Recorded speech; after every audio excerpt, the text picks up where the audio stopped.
Hello மக்களே, எல்லாருக்கும் வணக்கம். எப்படி இருக்கீங்க எல்லாரும்? என்னப்பா மஞ்சு, ஒரே லைட்டெல்லாம் போட்டு ரொம்ப ஜெகஜோதியாக இருக்குது, எங்கே போயிருக்கீங்க அப்படின்னு தானே கேட்குறீங்க. நம்ம வீட்டு பக்கத்தில் புதுசாக வீடு கட்டி கிரகப்பிரவேசம் வச்சுருந்தாங்க. நம்மளையும் கூப்பிட்ருந்தாங்க. இந்த கொட்டுற மழையிலையும் விடாமல் நாங்களும் போயிட்டோன்னு வச்சுக்கோங்களேன். நீங்கள் பார்த்தாவே தெரியும், அங்கங்கே அப்படி இப்படி நனைஞ்சு தான் இருப்போம்.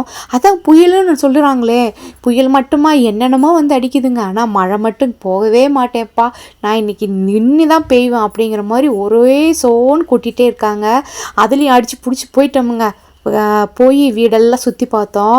சொல்லுவாங்க இல்லையா, ஒரு மனிதனுடைய வாழ்க்கையில் அவன் பார்த்து பார்த்து செதுக்கி செஞ்சு அதை வீடை வந்து அவ்வளோ அழகாக கட்டுவான். அது மாதிரி தங்களுடைய விருப்பத்துக்கு ஏற்ற மாதிரி கட்டியிருக்காங்க. அதை சொல்கிறதுக்கு வார்த்தையும் இல்லை, வர்ணிக்கிறதுக்கும் வார்த்தை இல்லைங்க. அவ்வளோ கிராண்டாக இருக்குது.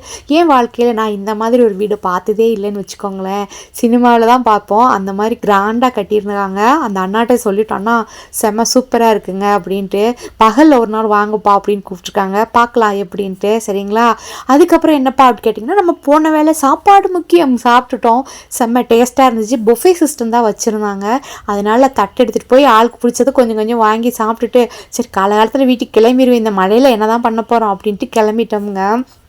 உண்மையாக சொல்லணும் அப்படின்னா செம்ம சூப்பராக இருக்குன்னு வச்சுக்கோங்களேன். வந்து அடுத்த நாள் வந்து காலையில் பிங்கி பாப்பா வந்துட்டு காலேஜுக்கு போகணும். அவங்களுக்கு லீவு 2 நாள் கொடுத்துருந்தாங்க. சரி இன்னைக்கு போயிடுறேன்ப்பா அப்படின்னாங்க. சரி போயிட்டு வா பாப்பா அப்படின்ட்டு நானும் அஜோவும் அவனை கூட்டிகிட்டு கடைக்கு போகிறோமுங்க. கடையில் போய் கொஞ்சம் திங்ஸ் எல்லாம் வாங்க வேண்டியது இருக்கெல்லாம் வாங்கிட்டு பிங்கி பாப்பாவை பஸ் ஏற்றி விடணும். எனக்கு ரொம்ப ஃபீலிங்காக இருக்கும்னு உங்களுக்கு தெரியும். ஆனால் நம்ம அஜோவுக்கு இந்த தடவை என்னன்னு தெரியல, ரொம்ப ஃபீலிங்காக இருந்துச்சு. சரி பாப்பாவுக்கு டாட்டா சொல்லி பஸ் ஏற்றி விட்டாச்சுங்க. மீண்டும்